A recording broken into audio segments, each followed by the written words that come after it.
violence. But first, let us define what is gender-based violence. Gender-based violence isn't any harmful act that is perpetrated against a person's will and based on socially ascribed differences between males and females. Akala ko kasi, mahal niya talaga ako eh. Hanggang sa naging katatawanan ako sa school. Sabi niya kasi, sa amin lang yun.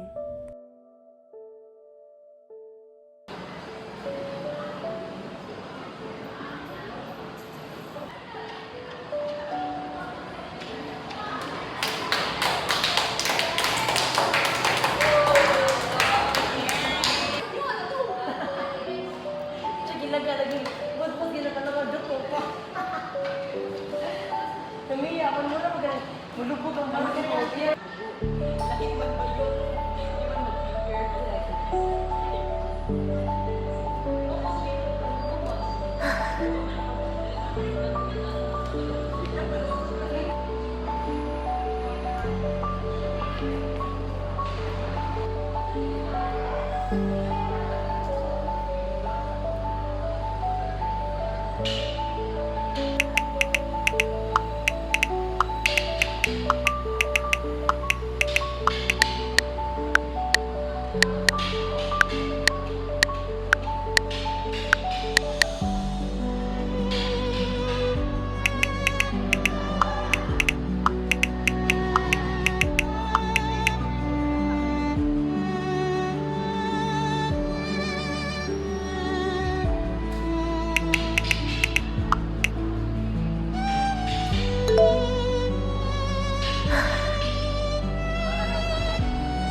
Hindi na naman siya pumasok.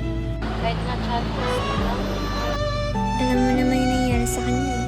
Yung ginawa sa kanya ng ex niya.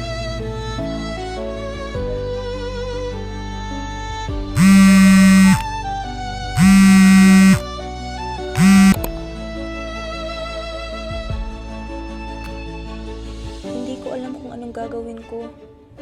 Nakakahiya, nakakatakot. Kaya hindi na ako lumabas ng bahay. Para akong naglaho.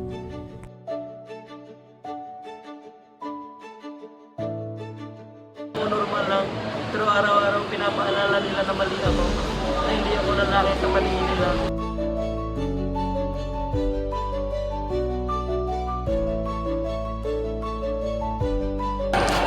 Ano na naman to? Hindi bagay sa lalaki to. Kabalas ka talaga eh, no?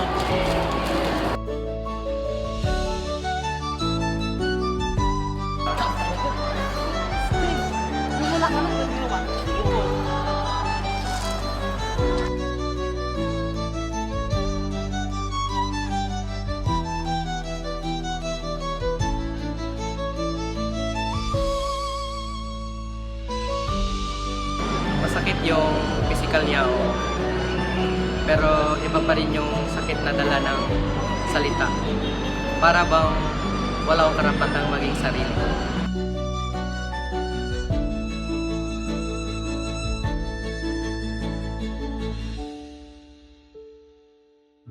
Hindi ako makatulog.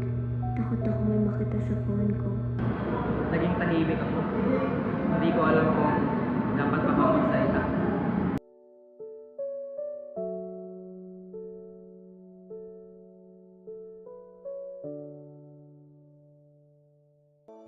Mahalagang makinig dahil minsan kailangan lang nila ng kausap. At kung may nagaganap na harassment, report agad. Walang dapat manahimik.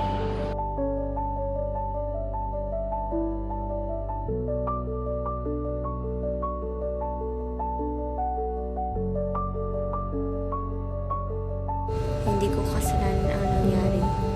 At may karapatan ako maging sino ako.